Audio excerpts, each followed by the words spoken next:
xin lời tôi như dịp xe tôi mô biển cô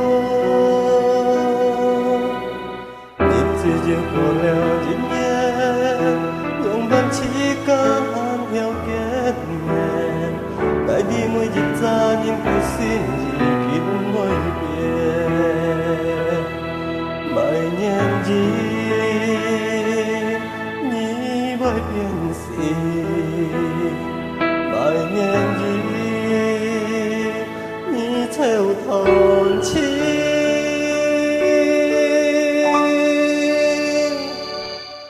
em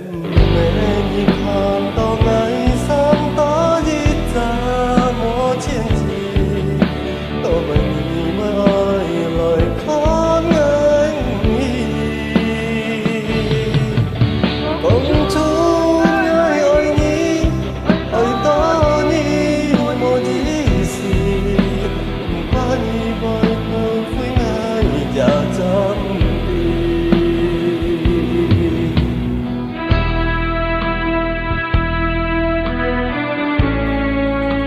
希望大家聽到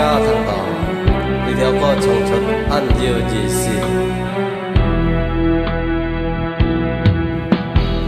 một suy nghĩ giờ liều ăn to vì leo nhí với biết ăn một thói cò cả cái xin lại tôi như dịp xe tu mô biển cô nhịp gì chiều cổ leo dịp nhé nhưng vẫn chỉ cả han theo kén nhẹ lại tìm mới dịp ra nhưng ta xin gì kín bởi biển bài nhen gì nhí bởi biển xì bài nhen gì nhí theo thon chi em mẹ nhí còn đó ngày sáng đó đi ra mỗi chiến gì có mình mới ơi lời khán anh đi công chúa ơi ơi nhí ơi tao nhí một gì gì qua đi bởi theo với ngài giả dám đi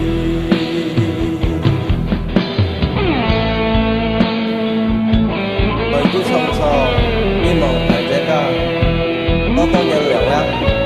行路何須多多博少，行路莫念觀察人意羅啊。em mẹ còn tao ngày sáng đó đi ra mỗi chiến gì cho mình mới ơi lời khán anh đi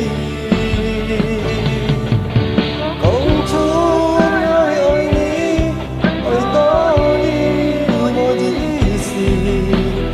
ba nhí mới theo với ngài giả